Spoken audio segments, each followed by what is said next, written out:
I saw a beautiful man that I recognized to be the Father, God. And I ran to him and fell at his feet, my head on his lap.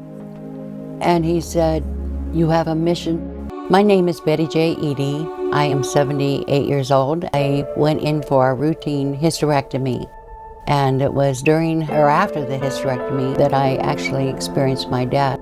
I was out of recovery and in my private room when I awoke at about 9:30 in the evening. I didn't feel any pain. It was just this feeling as though every last drop of blood had drained from my body. And I tried to reach for the nurse, but I was too weak to reach the little buzzer that they had placed by the side of my bed.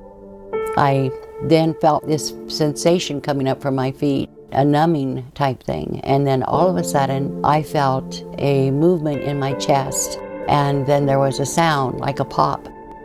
My spirit came up out of my body in a very tremendous speed. And I could look down and see my body laying on the bed.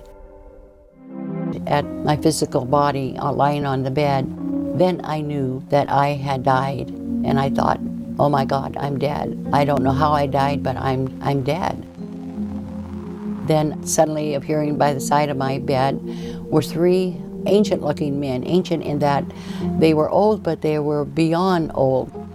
And they explained to me that I had prematurely died. I wanted so much to see my family. So I went out the window and I traveled to my home. My husband was sitting in a chair reading a newspaper.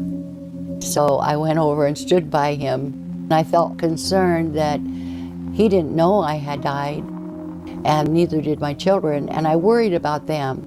I worried how their life would be should I not be there for them.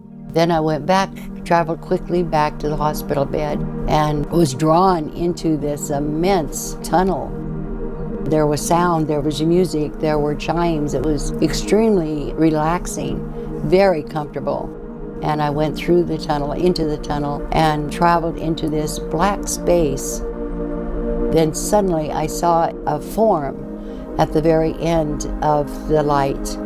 And as I approached the light, I could see the figure moving with arms spread out like this, and he was Jesus Christ. And I reached for him and put my arms around him as he held me too. And he said, "It's not yet your time. It's not yet your time." And then Jesus said that I needed to return back to earth.